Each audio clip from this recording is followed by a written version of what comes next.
Hello. Today I will talk a bit about our ZDD system and how we are able to achieve high efficiency and zero waste. This video was made with financial support from USAID, however the views are mine, and I do hope that you find this informational. ZDD, which stands for Zero Discharge Desalination, is a hybrid process that starts with reverse osmosis or nanofiltration membranes. In reverse osmosis, or RO, pressure is used to push water through semi-permeable membranes. Two streams exit the RO, namely the treated water and the RO concentrate. RO and NF are generally limited to about 75 to 85% recovery, which is another way of describing the overall efficiency of the system. In ZDD, we send all of the RO concentrate to a second process called electrodialysis metathesis, or EDM. In EDM, an electrical potential is used to remove positively charged ions and negatively charged ions from the concentrate. In EDM, there are two feed streams, the RO concentrate and sodium chloride or salt. Three streams exit the EDM. One, called the diluate, is returned to the RO feed.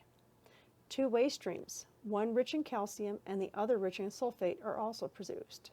These two streams contain all of the salts removed from the process and account for 2 to 5% of the initial brackish water fed to the ZDD system.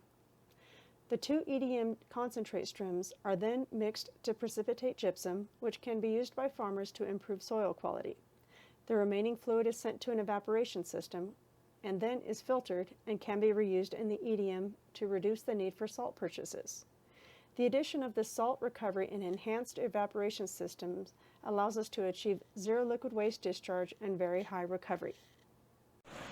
Now to show you our equipment in action in Honduras. The two hoses contain the EDM waste streams, which we call the mixed sodium and mixed chloride. These are mixed in the blue tank to precipitate gypsum. The remaining fluid overflows to the evaporation system.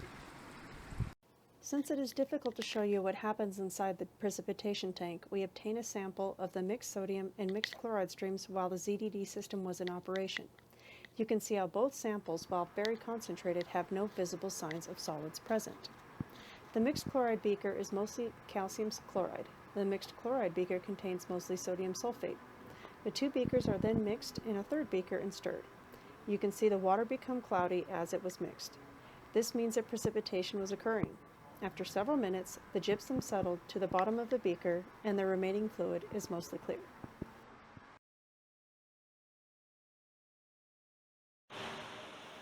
The final step of our process is to remove about half of the remaining fluid, which increases the concentration of sodium chloride. We are also using a fan to increase the evaporation rate in 6 evaporation tanks.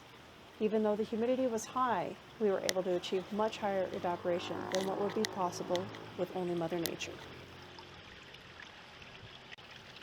Our team monitored the temperature, tank levels, and solution concentration over time to evaluate the performance of the evaporators. We have a tarp installed to keep rainwater from entering the basins.